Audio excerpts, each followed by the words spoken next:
어제는 영광 중에 잊지 말아야 할 것이라는 제목으로 말씀을 살펴보았습니다. 우리는 언제든지 우리 삶의 주인이 되시는 하나님을 잊어서는 안 되겠습니다. 그리고 우리의 마지막이 있다는 사실도 잊어서는 안 된다고 했습니다. 애굽에 대한 예언, 심판 예언은 오늘 본문 32장에서도 계속되고 있습니다. 에스겔에서 나와 있는 이 날짜들은 아주 중요한 의미가 있습니다.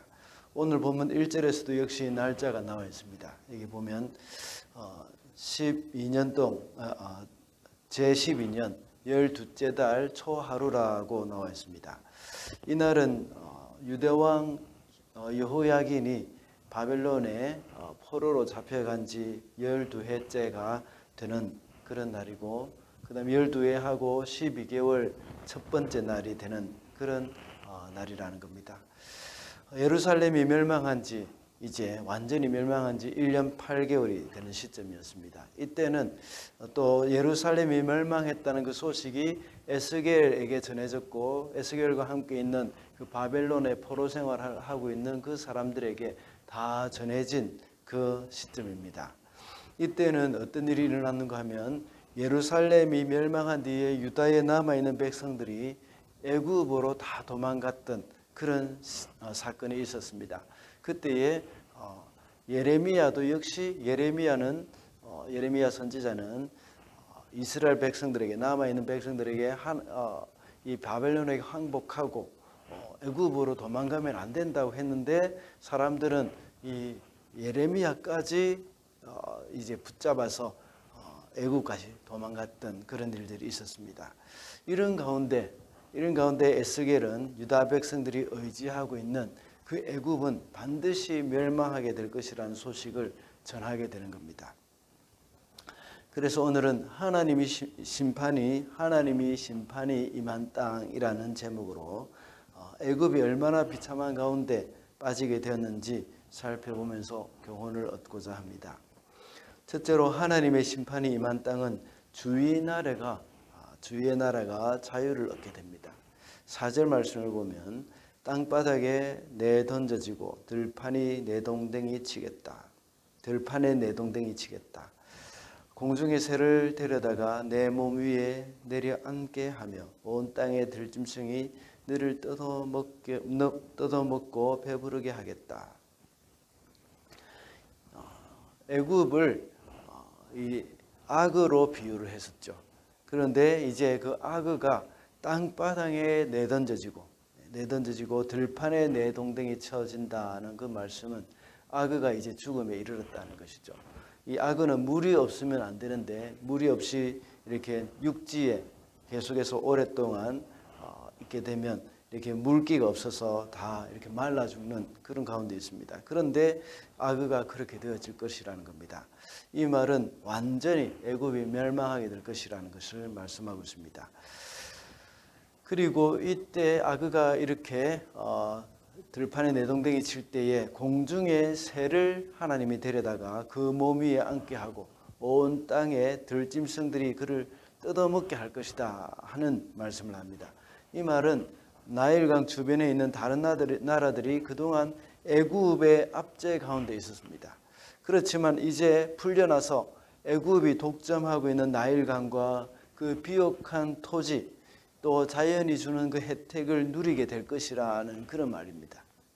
지금까지 애굽은 강성함으로 인해서 정말 이 교만에 있고 포악을 일삼았습니다. 지금까지 이집트의 그 찬란한 문명, 이것이 발달되어서 세계에서 강대국이 된 것은 나일강의 그 천혜의 환경, 이것 때문이었습니다. 하나님이 주신 그 천혜의 환경 때문에 그 이집트는 이제 계속해서 발전하게 됐던 겁니다. 그런데 애굽은 이것으로 인해서 교만해져서 오히려 주변 국가를 학대하는 일을 일삼았던 겁니다. 이런 악행이 일어나는 가운데서 이 악행에 대한 징계가 이루어졌던 겁니다. 그래서 애굽의 지배를 받던 주변 나라들은 자유를 얻게 된 겁니다. 그래서 그가 독차지하던 모든 유익들, 나일강의 그 유익들, 이런 것들을 이제 그 주위에 있는 다른 나라들이 골고루 다 누리게 되어졌던 겁니다. 그래서 들짐승이 너를 뜯어먹고 공중의 새가 내려앉을 것이다 하고 그렇게 표현을 했던 겁니다. 이렇게 해서 악인들이 하나님의 심판을 받게 되면 약소국들이 나일강의 혜택을 누리고 이런 이 유익을 얻게 되는 그런 은혜가 있게 된다는 겁니다. 그래서 잠언 11장 10절에서도 말씀하기를 의인이 형통하면 성읍이 즐거워하고 악인이 패망하면 기뻐 외치느니라 이렇게 말씀하고 있습니다. 그러므로 악인들이 심판을 받게 되면 약한 자들의 회복이 일어난다는 사실입니다. 둘째로 하나님의 심판이 임한 땅은 빛을 잃게 됩니다. 7절과 8절입니다. 내가 내 빛을 꺼지게 할 때에 하늘을 가려 별들을 어둡게 하고 구름으로 태양을 가리고 달도 빛을 내지 못하게 하겠다. 8절을 보면 하늘에서 빛나는 광채를 모두 어둡게 하고 내 땅을 어둠으로 뒤덮어 놓겠다. 나 주 하나님의 말이다. 오늘 본문에서 말씀하고 있는 바와 같이 하늘에서 빛을 잃었다는 말은 애굽의 번영과 영화가 없어졌다는 말입니다. 애굽은 나일강으로 인하여서 세계 4대 문명 발성지가 되었습니다. 그래서 그 찬란한 빛이 온 세상의 빛이었습니다. 그 당시에 애굽의 찬란한 문화는 아직도 그 흔적이 남아있죠. 그 중에 대표적인 것이 바로 기자라는 지역에 있는 피라미드입니다. 현재 과학이 이토록 발달했지만 아직도 그 이집트의 그 피라미드의 미스터리는 남아 있습니다.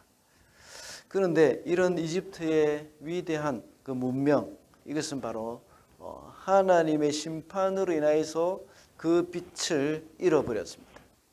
애굽이 바벨론의 침략을 받은 후에 그 후로 힘을 잃었다고 지난번에 말씀드린 적이 있습니다. 그때의 바벨론의 침략으로 인해서 하나님의 심판이 내려졌고 아직도 이집트는 미약한 그대로 오늘날 이르기까지 그 상태가 남아있는 겁니다. 하나님의 심판이 있을 때 이집트 땅이 빛을 잃게 됐습니다. 그 찬란한 문명도 다 잃어버렸습니다. 그리고 출애굽기에 있었던 10가지 재앙에서 이 흑암의 재앙이 있었습니다. 이와 같이 이 땅도 역시 마찬가지입니다. 예수 그리스도께서 십자가에서 우리의 모든 죄를 대신 지고 심판받으셨을 때에 이 땅에 흑암이 임했습니다. 이것이 바로 하나님의 심판이 임한 땅입니다. 그러나 우리가 누리고 있는 그 영광스러움과 찬란한 영광은 바로 하나님의 은혜임을 우리는 잊어서는 안 된다는 겁니다. 우리가 잘나서 그런 것이 아니라 하나님이 우리에게 베푸신 은혜임을 기억을 해야 하는 겁니다. 마지막으로 하나님의 심판이 임한 땅은 그 땅이 황무지로 변합니다. 15절입니다. 내가 이집트 땅을 황무지로 만들면 그래서 그 땅에 가득 찬 풍요가 사라지면 내가 그 땅에 사는 모든 사람들을 치면 그때야 비로소 그들이 내가 주인 줄 알 것이다. 처음에 하나님이 창조하셨을 때 에덴 동산은 얼마나 풍요로웠는지 여러분은 다 아실 것입니다. 그런데 이 인간이 범죄함으로 인해서 에덴 동산은 그 완전함이 이제 사라져 버렸습니다. 땅에 가시와 엉겅퀴를 이렇게 내기 시작했습니다. 그리고 점점 더 황무지가 되었습니다. 아마 부흥에 관한 비디오를 보신 분들도 계실 것입니다.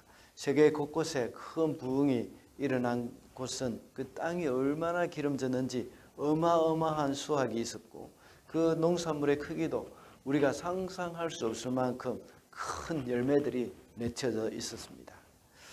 그리고 국제예수전도단 총재인 로렌 크랭햄 목사님, 그분이 지은 책 중에서 열방을 변화시키는 하나님의 책이라는 제목이 있습니다. 거기에 보면 그 책을 보면 하나님의 말씀이 번역이 되고 그 말씀의 역사가 있었던 나라들과 민족들에게는 큰 이 놀라운 부흥과 발전이 있었고 눈부신 성장이 경제 성장이 있었다는 것을 그게 많이 기록해 놓았습니다. 그 중에는 우리나라도 포함되어 있습니다.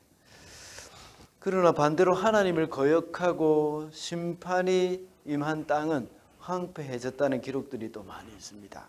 그 책은 아니지만 이것이 바로 하나님의 은혜입니다. 오늘날도 세계적으로 황폐한 땅들이 얼마나 많은지 모릅니다. 물론 자연적으로 황폐한 곳도 큰 어려움이 많겠지만 영적으로 황폐한 곳도 얼마나 많은지 모릅니다. 아프리카 지역, 그곳은 또 굉장히 영적으로 황폐해져 있죠. 그리고 또한 북한이나 또 중동 지역 같은 곳도 역시 굉장히 영적으로 황폐한 곳입니다. 이러한 이 지역들은 대부분 다 굶어 죽어가는 사람들이 참 많습니다. 물론 중동은 예외입니다. 이 잘못된 지도자들을 만나서 억압을 받고 또 신앙적인 자유도 누리지 못한 곳이 얼마나 많은지 모릅니다. 또한 자연재해로 인하여서 살아가기도 쉽지 않은 그런 부분들입니다. 요즘 창궐하고 있는 코로나를 비롯하여서 아직도 처처에 지진과 기근이 있고 화산 폭발, 쓰나미, 태풍 등으로 인해서 이러한 피해 규모가 얼마나 커가는지 모릅니다. 요즘은 자연재해가 한번 일어나기만 하면 정말 감당 못할 정도로 커져서 정말 이 엄청난 그런 피해가 일어나는 것을 우리가 볼 수 있습니다. 우리는 이런 것을 위해서 하나님의 진노를 거두어 달라고 이런 나라를 위해서, 이런 땅을 위해서 기도해야 합니다. 말씀을 맺겠습니다. 오늘은 하나님의 심판이 임할 때라는 제목으로 말씀을 살펴보았습니다. 하나님의 심판이 임한 땅은 주변에 있는 사람들이 자유를 얻게 되고 또 유익을 얻게 되며 또 그 땅이 빛을 잃게 된다고 했습니다. 황무지로 또 변하게 된다고 했습니다.